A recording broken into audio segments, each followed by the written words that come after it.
আজ শান্তিপুরের প্রশাসনিক সভা চলাকালীন কংগ্রেস ও সিপিএমকে বিজেপির দোসর বলে আক্রমণ করে বাংলায় একলা চলার বার্তা দিলেন মুখ্যমন্ত্রী মমতা বন্দ্যোপাধ্যায়।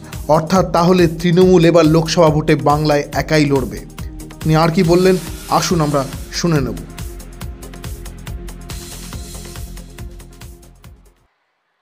আজকে ক্ষমতায় আছে তাই সাথে এজেন্সি নিয়ে ঘুরছে, কাল ক্ষমতায় থাকবে না, সব উদয় হয়ে যাবে, সব বিদায় নেবে, এটা মাথায় রাখবেন।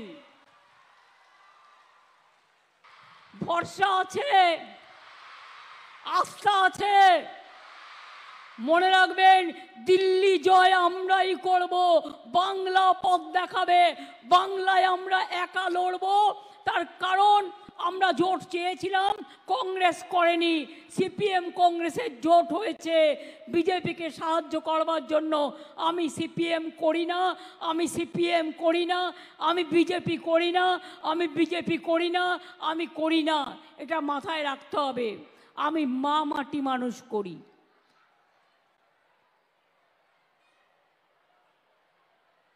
এবং তাই আমাদের সরকারও চলবে, আপনাদের সব সংস্কার হবে।